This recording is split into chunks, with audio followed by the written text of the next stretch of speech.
ವಿಜಯ TV ವೀಕ್ಷಕರಿಗೆ ನಮಸ್ಕಾರಗಳು.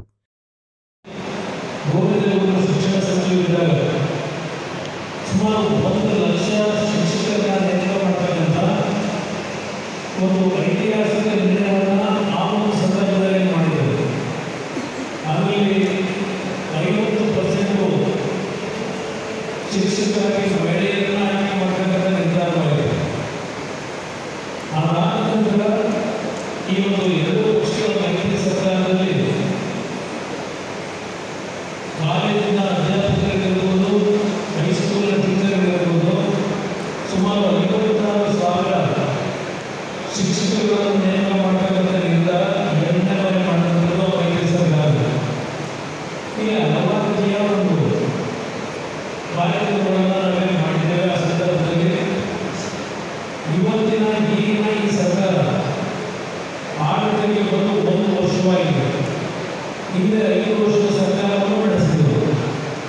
ಶಿಕ್ಷಣ ಕ್ಷೇತ್ರಕ್ಕೆ ಅವರು ಯಾವ ರೀತಿ ಒತ್ತು ಕೊಡ್ತಿಲ್ಲ ಅಂತಕ್ಕಂಥದ್ದು ನಿಮ್ಮೆಲ್ಲರ ಗಮನದಲ್ಲಿದೆ. 2ನೇ ಬಾರಿ ನಾವು ಮುಖ್ಯಮಂತ್ರಿಯಿದ್ದಾಗ ರಾಜ್ಯದಲ್ಲಿ ಪಬ್ಲಿಕ್ ಶಾಲೆಗಳನ್ನು ಪ್ರಾರಂಭ ಮಾಡಬೇಕು ಅಂತಕ್ಕಂಥ ಒಂದು ನಿರ್ಧಾರವನ್ನು ಮಾಡಿದ್ರು. ಅದು ಸಹ ರೈತರು ಯಾವ ವೇಗದಲ್ಲಿ ಚಾಲನೆ ಕೊಟ್ಟಿದ್ದಾರೆ ನೀವೆಲ್ಲ ಕಾಣ್ತಾ ಇದ್ದೀರಿ.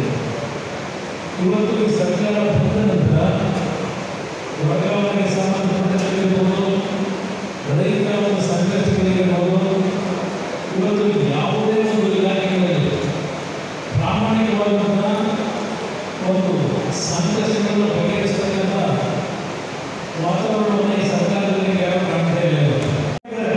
ಆದರೆ ನನ್ನ ಹೆಸರು ನಿಮ್ಮ ವಯೇ ಮೇಲಿದ್ದಾನೆ. ಒಂದೇ ಜನಸಂಖ್ಯೆಗೆ ವಯೇ ಇದ್ದರೆ ನಾವೆಲ್ಲರೂ ಸೇರಿ ನನ್ನ ಹೆಸರಿನ ಮುಂದೆ ಒಂದು ಗೆರೆ ಇರುವ ಮುಖಾಂತರ ಒಂದೇ ಒಂದು ಗೆರೆ ಇರಬೇಕು. ಅದಕ್ಕೆ ಸಿಂಗಾರ ಮಾಡಬಾರ್ದು. ಮೇಲೊಂದು ಗುರುತು ಕೆಳಗೊಂದು ಪೀಠ ಯಾವುದೂ ಹೋಗಬಾರ್ದು. ಸಿಂಗಾರ ಮಾಡಿದ್ರೆ ಒಂದೇ ಒಂದು ಗೆರೆ ಇರುವ ಮುಖಾಂತರ ಅವರೇ ಬಿಟ್ಟುಕೊಡ್ತಾರೆ. ಅದೇ ಬೆಟ್ಟಲಾಗಬೇಕು, ನಿಮಗೂ ಆಗಬಾರ್ದು. ಹಾಗಾಗಿ ಕಾಂಗ್ರೆಸ್ ಏನೇನೋ ಆಮಿಷ ಆಸೆ ಇಟ್ಟಿದ್ದಲ್ಲ. ಈ ಎಲೆಕ್ಷನ್ ಚುನಾವಣೆ ಡಿಸೈಡ್ ಆಗಬೇಕು. ಚುನಾವಣೆ ಡಿಸೈಡ್ ಆಗಬೇಕು. ಶಿಕ್ಷಣ ಬಿಜೆಪಿ ಅಭ್ಯರ್ಥಿಯಾಗಿ ಸ್ಪರ್ಧೆ ಮಾಡಿದ್ದಾರೆ. ಹಿಂದೆನೂ ಕೂಡ ಬಹಳ ದೊಡ್ಡ ಅಂತರದಲ್ಲಿ ಬಿಜೆಪಿಯಿಂದ ಅವರು ಗೆದ್ದು ವಿಶೇಷವಾಗಿ ಶಿಕ್ಷಕರ ಸಮಸ್ಯೆ ಬಗ್ಗೆ ಸ್ಪಂದನೆ ಮಾಡಿ ಮತ್ತೊಮ್ಮೆ ಶಿಕ್ಷಕರ ಒತ್ತಾಯದ ಮೇರೆಗೆ ಮತ್ತು ಪಾರ್ಟಿಯ ಒತ್ತಾಯದ ಮೇರೆಗೆ ಅವರು ಸ್ಪರ್ಧೆ ಮಾಡ್ತಾ ಇದ್ದಾರೆ. ಕುಮಾರಸ್ವಾಮಿ ಅವರು ಮತ್ತು ಅಶ್ವಥ್ ನಾರಾಯಣ ಅವರು, ನಾವು ಎಲ್ಲರೂ ನಮ್ಮ ಲೋಕಸಭಾ ಸದಸ್ಯರು ನಾವೆಲ್ಲರೂ ಕೂಡ ಇವತ್ತು ಈ ಚುನಾವಣೆಯನ್ನು ಗೆಲ್ಲಬೇಕು, ಕಳೆದ ಬಾರಿಗಿಂತ ಹೆಚ್ಚು ದೊಡ್ಡ ಅಂತರದಲ್ಲಿ ಗೆಲ್ಲಬೇಕು ಅನ್ನೋ ಒಂದು ಉದ್ದೇಶದಿಂದ ನಾವು ಬಂದಿದ್ದೀವಿ. ವಿಶೇಷವಾಗಿ ಶಿಕ್ಷಣ ರಂಗಕ್ಕೆ ನಮ್ಮ ಸರ್ಕಾರ ಇದ್ದಾಗ, ಯಡಿಯೂರಪ್ಪ ಮತ್ತು ಬೊಮ್ಮಾಯಿ ಸರ್ಕಾರ ಇದ್ದಾಗ ಅವರ ಹಲವಾರು ಬೇಡಿಕೆಗಳನ್ನು ಈಡೇರಿಸಿದ್ದಾರೆ. ಮತ್ತು ನಮ್ಮ ಅಶ್ವಥ್ ನಾರಾಯಣ ಅವರು ಶಿಕ್ಷಣ ಸಚಿವರಾಗಿ ಶಿಕ್ಷಕರಿಗೆ, ಅದರಲ್ಲೂ ಗುತ್ತಿಗೆ ಶಿಕ್ಷಕರಿರ್ಬೋದು, ಇವರೆಲ್ಲರಿಗೂ ಕೂಡ ಅವರ ವೇತನವನ್ನು ಹೆಚ್ಚು ಮಾಡುವಂಥ ಒಂದು ಒಳ್ಳೆಯ ಕೆಲಸವನ್ನು ಕೂಡ ಮಾಡಿದ್ದಾರೆ. ಇದೆಲ್ಲನೂ ಕೂಡ ಶಿಕ್ಷಕರ ಗಮನದಲ್ಲಿದೆ. ಆ ದೃಷ್ಟಿಯಿಂದ ನಾರಾಯಣ ಸ್ವಾಮಿ ಅವರು ಅತಿ ದೊಡ್ಡ ಅಂತರದಲ್ಲಿ ಗೆಲ್ತಾರೆ. ಆ ರೀತಿಯಾದಂಥ ಚುನಾವಣಾ ಪ್ರಚಾರ ಎಲ್ಲವನ್ನು ಮಾಡಿದ್ದಾರೆ. ಕರ್ನಾಟಕದಲ್ಲಿರುವಂಥ ಕಾಂಗ್ರೆಸ್ ಸರ್ಕಾರ ಲೂಟಿಕೋರರ ಸರ್ಕಾರ. ಈಗಾಗಲೇ ಬ್ರ್ಯಾಂಡ್ ಬೆಂಗಳೂರು ಮಾಡ್ತೀನಿ ಅಂತೇಳಿ ಲೂಟಿ ಬೆಂಗಳೂರು ಮಾಡಿದ್ದಾರೆ. ಮತ್ತು ಮೊನ್ನೆ ಬರಗಾಲ ಬಂದಾಗ ಇಡೀ ಬೆಂಗಳೂರಲ್ಲಿ ಕುಡಿಯೋ ನೀರಿಗೆ ಹಾಹಾಕಾರ ಬಂದು ವಿದೇಶಿ ಪತ್ರಿಕೆಗಳಲ್ಲೂ ಕೂಡ ಬೆಂಗಳೂರಿಗೆ ಯಾರು ಹೋಗಬೇಡಿ, ಅಲ್ಲಿ ಯಾವುದೇ ಸಂಸ್ಥೆಗಳನ್ನು ಸ್ಥಾಪನೆ ಮಾಡಿ, ವಿಶೇಷವಾಗಿ ಕೇರಳದ ಒಬ್ಬ ಸಚಿವರು ಬೆಂಗಳೂರಿಗೆ ಹೋಗಬೇಡಿ, ಅಲ್ಲಿ ಕುಡಿಯೋ ನೀರಿಲ್ಲ, ಕೇರಳಕ್ಕೆ ಬನ್ನಿ ಅಂತ ಸ್ವತಃ ಪತ್ರ ಬರೆದರು. ಇವತ್ತು ಕೈಗಾರಿಕೆಗಳು ಎಲ್ಲರೂ ಕೂಡ ಚೆನ್ನೈ ಕಡೆ ಹೋಗ್ತಾ ಇದೆ, ಹೈದರಾಬಾದ್ ಕಡೆ ಹೋಗ್ತಾ ಇದೆ. ಬಂಡವಾಳ ಏನು ಹೂಡಿಕೆ ಆಗಬೇಕಾಗಿತ್ತು, ಹಿಂದೆ ನಮ್ಮ ಸರ್ಕಾರ ಇದ್ದಾಗ ಹೂಡಿಕೆ ಆದಂಥ ಬಂಡವಾಳ ಇವತ್ತು ವಾಪಸ್ ಹೋಗುವಂಥ ಪರಿಸ್ಥಿತಿ ಬಂದಿದೆ. ಕರ್ನಾಟಕದಲ್ಲಿ ಕಾನೂನು ವ್ಯವಸ್ಥೆ ಪೂರ್ತಿ ಮುಗಿದೋಗಿದೆ.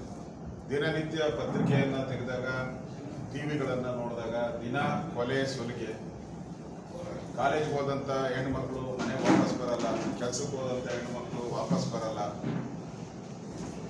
ಈ ಥರದ ಪರಿಸ್ಥಿತಿ ಕರ್ನಾಟಕದಲ್ಲಿ ನಿರ್ಮಾಣ ಆಗಿದೆ. ಕಾಂಗ್ರೆಸ್ ಸರ್ಕಾರ ಒಂದು ರೀತಿ ಮಹಿಳೆಯರಿಗೆ ಬದುಕುವಂಥ ಗ್ಯಾರಂಟಿನೂ ಕಿತ್ಕೊಂಡಿದೆ.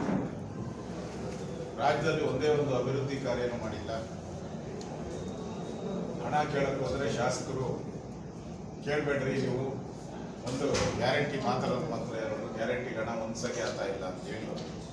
ಇವತ್ತು ಹಾಲು ಉತ್ಪಾದಕರು ಏನಿದ್ದಾರೆ ರೈತರು, ಅವರಿಗೆ ಸುಮಾರು 800ರಿಂದ 900 ಕೋಟಿ ಹಣ ಕೊಟ್ಟು ಕಳೆದ 7 ತಿಂಗಳಿಂದ ವೇತನ ಇಲ್ಲ. ಆಂಬ್ಯುಲೆನ್ಸ್ ಡ್ರೈವರ್ಗಳಿಗೆ ವೇತನ ಇಲ್ಲ. ನಮ್ಮ ಸಾರಿಗೆ ಇಲಾಖೆಯ ನೌಕರರಿಗೆ ವೇತನ ಇಲ್ಲ.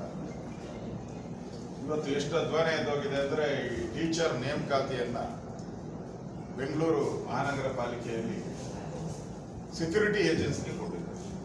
ಇದಕ್ಕಿಂತ ಮಾನಗೇಡಿ ಸರ್ಕಾರ ಇನ್ನು ಇರಕ್ಕೆ ಸಾಧ್ಯನಾ? ಯಾವುದೋ ಒಂದು ಶಿಕ್ಷಣ ತಜ್ಞರ ಒಂದು ಸಂಸ್ಥೆ ಇದ್ದರೆ ಆ ಮಾನದಂಡ ಆಧಾರದ ಮೇಲೆ ಕೊಡಬೇಕಾಗಿದೆ. ಇವರು ಸೆಕ್ಯೂರಿಟಿ ಏಜೆನ್ಸ್ ಅವ್ರಿಗೆ ಏನು ಕಾರ್ಪೊರೇಷನ್ ಸ್ಕೂಲ್ ಕಾವಲು ಕಾಯಕ್ಕೆ ಕೊಡ್ತಾ ಇದ್ದಾರ, ಇಲ್ಲ ಪಾಠ ಮಾಡಕ್ಕೆ ಕೊಡ್ತಾ ಇದ್ದಾರೆ? ಈ ಥರ ಒಂಥರ ಡೊಂಬರಾಟ ಆಡ್ತಾ ಇರುವಂಥ ಸರ್ಕಾರ ಕರ್ನಾಟಕವಿದೆ.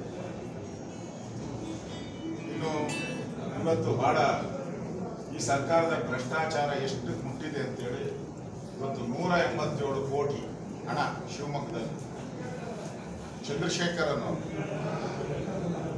ಆತ್ಮಹತ್ಯೆ ಮಾಡ್ಕೊಂಡಿದ್ದಾರೆ. ಅಕೌಂಟೆಂಟ್ ಅವ್ರು SIT ತನಿಖೆಗೆ ಸಹಕಾರ ಕೊಡುವಂತೇಳಿ ಎಚ್ಚರಿಕೆ ಕೊಟ್ಟಿದ್ದನ್ನು ಇವರು ರಾಜ್ಯದ ಮುಖ್ಯಮಂತ್ರಿ ದೇವೇಗೌಡರೇ ಕಳಿಸಿದ್ದಾರೆ ಅಂತಕ್ಕಂಥದ್ದನ್ನು ಅವತ್ತೇನು ಹೇಳಿಕೆ ಕೊಟ್ಟು ದೇವೇಗೌಡರು ಅದಕ್ಕೆ ಹೇಳಿದೆ. ಹಾಗಿದ್ರೆ ನೀವು ಅದನ್ನು ಕಳಿಸಿದ್ರಲ್ಲ ಅವತ್ತು, ಅಲ್ಲೆಲ್ಲ ಹೋಗಿ ಏನೇನು ನಡೀತಲ್ಲ ತನಿಖೆ ನಡೆಸಿದ್ರ, ಯಾತಕ್ಕೆ ನಿಮ್ಮ ಮಗ ಸತ್ತ ಅಂತ ಹೇಳಿ ನಾವು ಅದನ್ನು ತನಿಖೆ ಮಾಡಬೇಕು ಅಂತ ಕೇಳಿದ್ವ? ಇದನ್ನು ರಾಜಕೀಯ ಬಳಕೆ ಮಾಡ್ಕೊಳ್ಳೋದು ಬೇಡ ಅನ್ನೋದು ಕೇಳಿದ್ದಾರೆ. ಯಾರು ಅಲ್ಲಿ ಅವ್ರು ಕರ್ಕೊಂಡು ಹೋಗಿದ್ರಲ್ಲ, ಯಾರು ಹೋಗಿದ್ರು? ಏನು ಎಲ್ಲ ಸಾಧುಗಳು ಹೋಗಿದ್ರು ಜೊತೆಗೆ? ಅವ್ರು ಹೋಗಿದ್ದು ಎಲ್ಲಿಗೆ ಹೋಗಿದ್ರು? ಸಾಧುಗಳು ಕರ್ಕೊಂಡು ಹೋಗಿದ್ರು ಜೊತೆಗೆ. ಯಾವ ಕಾರ್ಯಕ್ರಮಕ್ಕೆ ಹೋಗಿದ್ರು? ಸ್ವಲ್ಪ ಕೇಳಿ.